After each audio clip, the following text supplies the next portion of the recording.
Bonjour, bonsoir bien-aimés dans le Seigneur. Le pouvoir du silence est rempli de sagesse.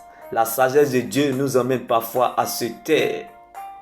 Car bien-aimés, parfois même l'insensé paraît sage parce qu'il garde le silence. Bien-aimés, même Jésus à la croix de Golgotha, malgré l'injustice la plus absolue, il a gardé le silence. Sinon tout était à ses pieds, mais il n'a pas ouvert la bouche.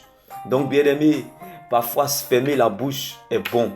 Il y a certaines personnes qui se sont mis, bien-aimés, dans des situations compliquées à cause de leur bouche. Bien-aimés, comme Samson en face de Dalila.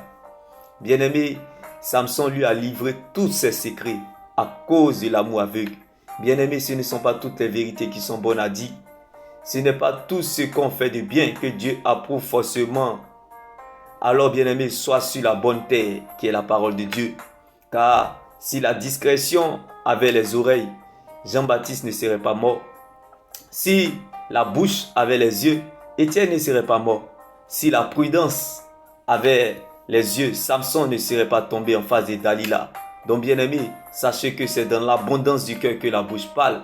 Bien aimé, ce qui souille l'homme, ce n'est pas ce qui entre dans sa bouche, mais plutôt c'est ce qui sort à l'intérieur de son cœur, les mauvaises pensées. Sache que bien aimé, la vie et la mort sont au pouvoir de la langue.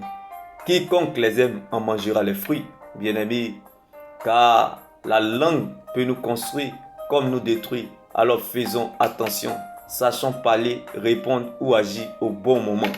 Car bien aimé, la Bible pouvait nous le dire, c'est dans le vent contraire que se révèle le vrai visage d'un enfant de Dieu. La foi est appelée à traverser les difficultés. La vie chrétienne va au-delà des réalités de la foi. Bien-aimé, la foi soupçonne tout. La foi, bien-aimé, ne regarde pas, mais elle voit. Bien-aimé, prêcher fait à soi, mais avoir les yeux ouverts permet de voir au-delà de nos limites. Bien-aimé, l'aigle ne regarde pas la montagne, mais il voit au-delà de la montagne. Alors, bien-aimé, sache que c'est dans l'adoration que se découvre la profondeur de notre victoire. Dieu ne siège pas à la parole, Dieu siège dans la louange. Bien-aimé, Dieu ne veille pas sur ta parole pour l'accomplir, mais Dieu veille plutôt sur sa parole pour l'accomplir. Dieu ne se trouve pas à la parole, Dieu se trouve dans sa parole. Bien-aimé, Dieu n'a pas parlé, comme la Bible pouvait nous le dire, Jésus n'a pas parlé de la tempête, il a parlé à la tempête. Alors sache que, bien-aimé, tes pleurs ne feront pas pleurer Dieu, ta pitié ne fera pas pitié à Dieu, tes doutes ne feront pas douter Dieu. Donc n'oublie surtout pas que un mort ne loue pas Dieu, l'Éternel te veut vivant. Car le problème n'est pas ce que tu gagnes, mais ta fin. Chrétienne est une blessure, mais sa cicatrice est éternelle. C'est ça qui est d'où Jésus-Christ. Le début sucré, le milieu amer, mais la fin glorieuse.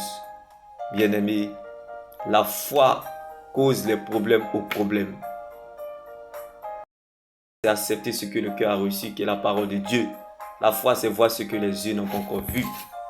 Le réfugié ne peut jamais se retrouver à la royauté. Car la royauté ne se vit pas à l'extérieur, mais plutôt à l'intérieur du royaume, dans sa parole. Bien-aimé, Dieu ne se trouve pas à la parole. Dieu se trouve dans sa parole. Dieu ne siège pas à la parole. Dieu siège dans la louange. C'est dans l'adoration que se découvre la profondeur de notre victoire. Bien-aimé, la situation, tout ce qu'on dit, les gens peuvent parler. Tout ce que tu traverses est important, mais n'a pas de valeur. Bien-aimé. Oui, car toute chose a une date d'expiration, mais toi, tu es le projet de Dieu qui n'a point de date d'expiration. La louange et l'adoration est le produit de Dieu qui n'a point de date d'expiration. Donc, attache-toi à elle, elle te mettra à l'aise et tu feras du bien. Que, bien-aimé, ta réponse, bien-aimé, soit dans l'adoration. Ta réponse se trouve dans la louange. Bien-aimé, le monde est ta question, mais la parole de Dieu est ta réponse. Le silence de Dieu est dans la parole et non à la parole. Donc bien-aimé, ne gaspille pas d'énergie, ne perds pas ton temps, ne gâche pas ton temps, te mets dans la parole malgré tout. Car en Jean 15, la Bible pouvait nous le dire, En Jean 15, verset 5. Je suis la vigne, vous êtes les branches. Si vous demeurez attachés à moi, comme je suis attaché à vous, vous produirez beaucoup de bons fruits. Sinon, sans moi, vous ne pouvez rien faire. Demeurez bénis. Shalom.